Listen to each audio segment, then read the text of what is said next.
Bem-vindos ao canal Absêmia. Hoje é dia 9 de março de 2022 e a gente vai falar sobre o que é repugnância e o que devia ser repugnância. A base desse pensamento, ou pelo menos o ponto de partida para esse pensamento, vai ser a infeliz declaração do deputado Arthur Duval, Mamãe Falei, no contexto da guerra entre Rússia e Ucrânia.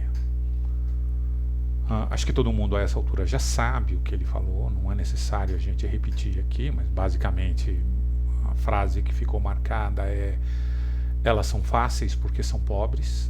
Eu acho que essa frase resume bem o problema que está envolvido nessa questão. E a gente vai tentar fazer uma análise de relações emocionais usando ferramentas racionais. A gente vai tentar entender a propagação de sentimentos através da sociedade. O contexto é opinativo, eu não vou conseguir citar algum autor específico, ele está muito ligado a diversas coisas que eu li, opiniões que foram se formando na minha mente. Posso citar em especial aqui o Charles Sanders Peirce, que me ajudou a formar alguma ideia, o Michel Foucault também, sobretudo no que se refere ao contexto da antipsiquiatria, mas não consigo citar uma pessoa em específico aqui para poder ajudar. Vocês vão conhecer a opinião e vocês podem concordar ou discordar. Mas vamos lá. O fato é que, se não toda a sociedade, não toda, claro, mas boa parte da sociedade está repugnada com o que o Arthur Duval falou. A tendência dos poucos que ainda tentam a defender é imaginar que os grupos que fazem a acusação se distribuam em duas espécies. Na esquerda, quem está atacando o Arthur Duval seria um cancelador que está tentando se aproveitar para poder vencer as eleições. E na direita, são aqueles que antigamente eram aliados do Arthur Duval, que vão se aproveitar da situação também para vencer as eleições. Então, essa é uma visão cínica do problema, que ela parece dizer que as pessoas não podem genuinamente se sentir enojadas com o que aconteceu. Eu fiquei enojado, sinceramente. E a questão é, essa sensação de nojo parece que está refletida por muitas pessoas na sociedade. Quem defende o Arthur Duval, esses poucos amigos que ainda o defendem, tendem a dizer: vocês estão chocados com uma frase infeliz do nosso companheiro, mas vocês não se chocam com a corrupção que certos políticos usam para roubar milhões e que matam muito mais do que essa declaração do Arthur Duval. Parece fazer sentido a frase, afinal tem muita gente corrupta, tem muita gente roubando dinheiro e parece que o que ele disse mata muito menos do que essa quantidade de dinheiro que está sendo roubada. Mas eu estou aqui para defender a atitude da sociedade, porque eu acho que existem coisas ainda piores do que roubar. Ainda que eu acho que roubar seja uma coisa seríssima e que realmente mata gente. Mas o que será que é pior do que roubar? É aquilo que afronta o nosso próprio sentimento de ser humano. Mas vamos aos poucos, vamos aos pedaços. Pegando um grupo de coisas que o pessoal da direita tende a achar que é especialmente revoltante.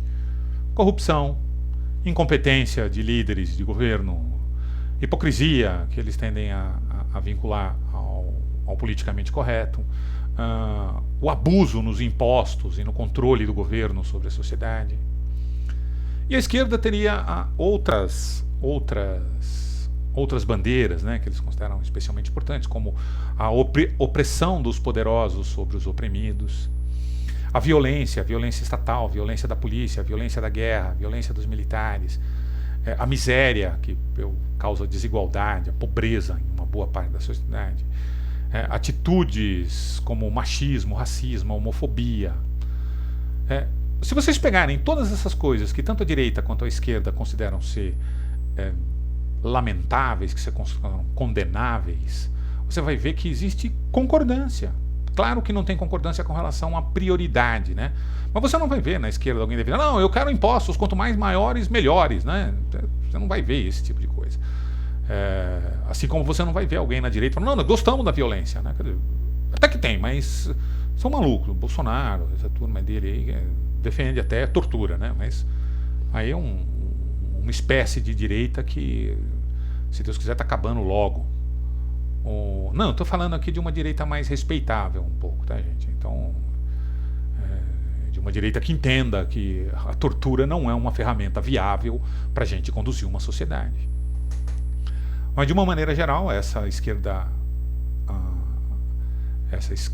e essa direita que tendem a não estar nos polos extremos, e que no Brasil só existe essa direita extrema, não existe esquerda extrema, não tem stalinista no Brasil, né? São tão poucos que a gente não precisa nem considerar como relevantes no espectro político. Mas a direita é relevante no espectro político. Essa extrema direita é relevante no espectro. Uma direita que defenda a tortura, inclusive, está no poder nesse momento.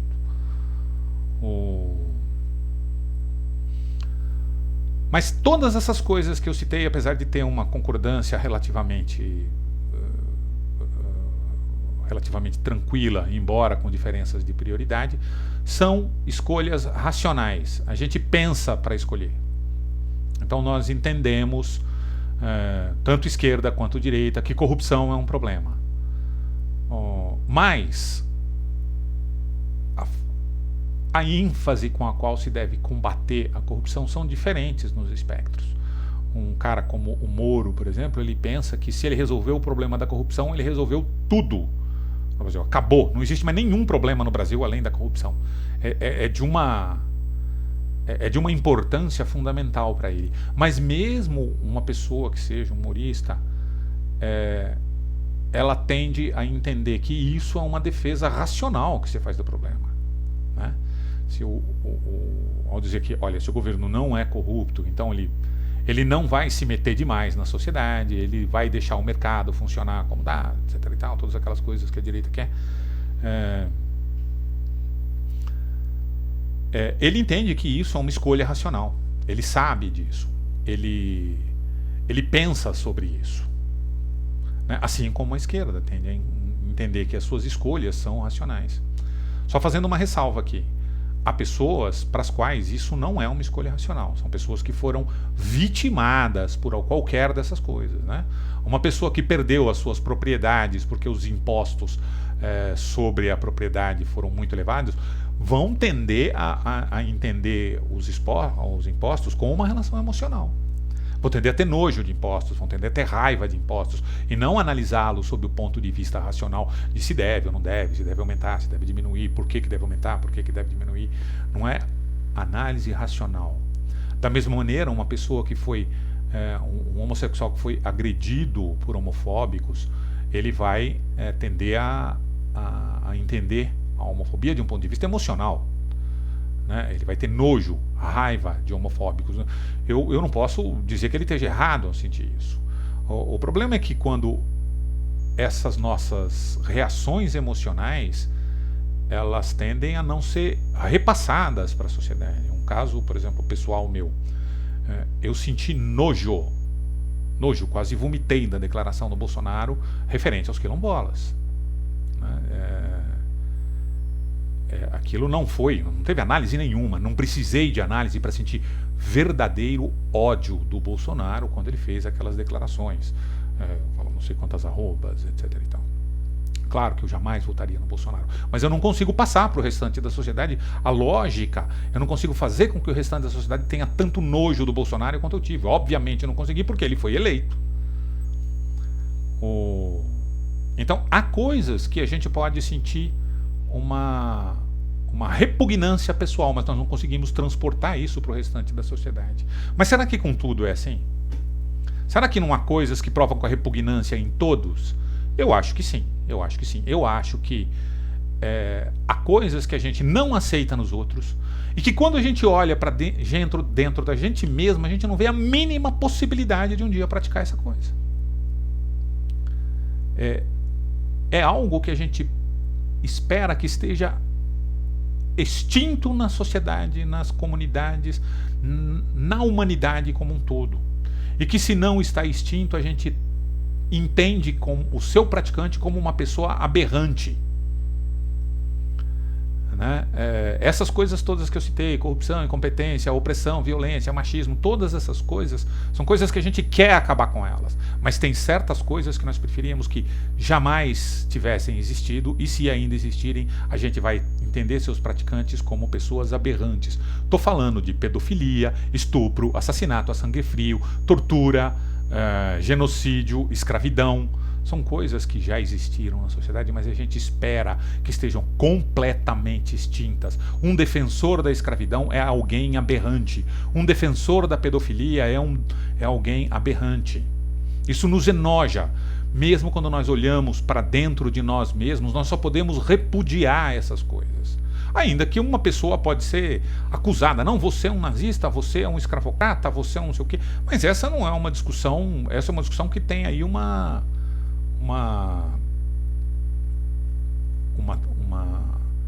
relevância mais política, uma relevância estratégica, né? Você é um pedófilo, né? Que nem o PT foi acusado nas últimas eleições. Vocês são pedófilos. É claro que os petistas não são pedófilos. Poxa, que absurdo é esse? Mas a ideia é tentar criar um vínculo entre o seu adversário político e aquilo que é inaceitável. O problema é que, se alguém aparece defendendo a pedofilia, como é que fica? Você vai votar no cara? Não, você quer distância dele, você quer destruir. E o que é pedofilia? Pedofilia é exploração sexual de vulnerável. Por isso ela nos é tão abjeta.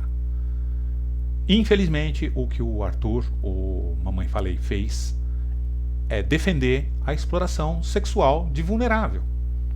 E isso nos causa nojo a todos. Nos causa nojo como esquerdistas, nos causa nojo como pais de família, nos causa nojo como homem, como ser humano. Por isso, tanta gente é contrária ao Mamãe Falei. Sobretudo nessa situação de discordância. Por isso querem caçar ele. Por isso, o que ele disse é pior que corrupção. Isso nos afeta emocionalmente. Eu senti nojo. Você que está ouvindo aí sentiu nojo. Quando você ouve falar de um corrupto, você espera que ele seja caçado. Tanto quanto você espera agora que o Mamãe Falei seja caçado. Mas aí você quer ouvir a defesa que ele tem. Não, mas pode ser que ele não seja corrupto, pode ser que alguém esteja acusando falsamente, pode ser que seja coisa, etc. E tal. É uma atitude irracional.